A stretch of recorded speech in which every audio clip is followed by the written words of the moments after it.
Si c'est quelque chose de trop lourd que tu n'arrives pas à abandonner, tu dois le confesser. Va vers un homme de Dieu de confiance. Il est bien dit de confiance. Hein? Expose-lui la situation. Priez ensemble. Si toi-même tu dois prendre un temps de jeûne, prends ce temps de jeûne. Prends ce temps de retrait. Je le dis tout le temps, on est des êtres humains. On pêche chaque jour. Mais chaque jour, ayons ce réflexe de demander pardon à Dieu. De demander que son sang nous purifie. De demander d'être racheté. De confesser. Confessons. Il n'y a qu'en confessant ce péché qu'on aura la haine de ce péché. Et vous voyez que les plus fervents serviteurs, ceux qui ont vraiment cette haine du péché, sont souvent des fois des gens qui pratiquaient ce péché-là et qui maintenant deviennent virulents parce qu'ils ont vu que tellement ça les bloquait. Il y a des péchés, moi franchement je vous dis la vérité, il y a des péchés qui bloquent votre vie. Il y a des maladies que vous gardez dans votre corps parce que c'est vous-même qui avez voulu laisser s'installer. Vous avez laissé s'installer la rancune, vous avez laissé s'installer l'immoralité sexuelle, vous avez voulu laisser s'installer toutes sortes de choses qui ne glorifient pas Dieu. Et c'est pourquoi maintenant vous traînez ce genre de choses dans vos vies. Confessez-vous, demandez pardon, rachetez le temps car les jours sont mauvais. Les jours sont mauvais, il faut avoir la crainte de Dieu.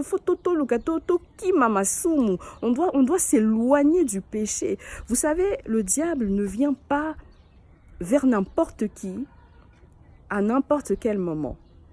C'est-à-dire quoi? Le diable va toujours venir au moment où le Seigneur est sur le point de te bénir. Lui, il arrive.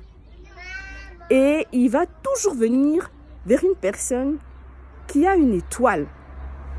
Est-ce que vous voyez que le diable, il embête les impudiques, il embête ceux qui sont dans les boîtes de nuit, il embête ceux qui sont drogués, il embête... Non, parce qu'il n'a pas besoin d'eux. Eux sont déjà dans le royaume des ténèbres. Le diable va toujours embêter ceux qui ont une étoile, ceux qui servent le Seigneur, ceux qui ont été appelés. Pourquoi? Parce qu'il ne veut pas que la création puisse bénéficier de cette grâce, de la manifestation de ces fils de Dieu-là. Le diable ne veut pas. Chaque fois que tu es sur le point d'être béni, paf, attaque, paf, ceci, paf, il faut refuser.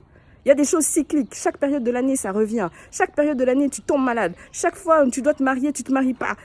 Chaque fois, tu es avec un homme, ça tombe à l'eau. Non. Il y a des choses, il faut refuser. Et des délivrances, c'est toi-même qui pourras les avoir. Parce que celui qui délivre, c'est le Seigneur Jésus-Christ. Ce n'est pas un homme qui délivre, c'est le Seigneur Jésus-Christ. Tu dois croire, tu dois avoir cette foi que là, je m'approche. Le Seigneur va me guérir, le Seigneur va me délivrer, le Seigneur va m'arracher de ce péché. Vous savez, cette femme à la perte de sang, j'aime trop cette histoire. Cette femme qui avait cette perte de sang durant 12 ans, elle a touché le pan du vêtement de Jésus. Mais elle avait cette soif, elle a dit, il faut que je touche celui qui est la source de vie, il faut que je touche celui qui accomplit des miracles, celui qui appelle à l'existence les choses qui ne sont pas. Elle avait compris. Et bien toi aussi, tu dois arriver à cette dimension où tu comprends qui t'a appelé, où tu comprends qui tu sers, où tu comprends qu'il est le Dieu de l'impossible. Toi aussi, tu dois toucher le pan de son vêtement afin de recevoir de lui. Et tu verras qu'à ce moment-là, tu seras revêtu d'une nouvelle dimension, tu seras revêtu d'une puissance surnaturelle. Et c'est cette puissance surnaturelle qui va te permettre de dominer sur la chair. C'est maintenant que les fruits de l'esprit vont commencer à apparaître dans ta vie. Et moi, j'aime ça. J'aime la manifestation. J'aime quand je commence à voir que le Seigneur est en train de toucher la vie d'une personne et la vie de cette personne change. Et vous savez, quand la vie d'une personne change, elle change radicalement. Elle change drastiquement. Parce que Dieu est un faiseur de miracles, c'est un faiseur d'exploits, c'est un tueur de géants. Il a permis que David puisse tuer, mettre à terre Goliath. J'aime ce Dieu-là. Et vous savez, quand Dieu, juste après s'être fait plonger dans les eaux du baptême par Jean-Baptiste, il est conduit dans le désert par l'Esprit. Et il veut prendre ce temps de recueillement, ce temps de jeûne, ce temps de consécration. Et qui vient vers lui? Le diable. C'est toujours comme ça. Le diable avait vu la gloire de Dieu. Le diable savait ce qui allait se passer. Et c'est toujours comme ça. Mais qu'est-ce qui se serait passé si à ce moment-là, Jésus, qui avait été tenté par l'Esprit, avait dit « Oui, c'est vrai, j'accepte les royaumes du monde que le diable est en train de me tendre ». Qu'est-ce qui se serait passé? Eh bien, toi et moi, on ne serait pas sauvés. Toi et moi, on n'aurait même pas cette discussion à cet instant-là. Vous voyez? Lorsque Adam et Ève, qui avaient tout, étaient dans le jardin. Ils étaient richement bénis, ils avaient tout, ils avaient à manger, ils avaient la santé, ils n'avaient rien à se préoccuper. Ils n'avaient même pas besoin de se vêtir. Vous voyez, aujourd'hui, nous, on aime les vêtements, ils n'étaient même pas là-bas. Et bien, qu'est-ce que le tentateur a fait? Il est venu vers Ève, il l'a séduite, il l'a tentée, et elle est tombée. Et le péché est rentré dans l'humanité. C'est toujours comme ça. Là où le diable voit une bénédiction, il va s'introduire. Donc ça veut dire que si ton mariage est combattu, there is something.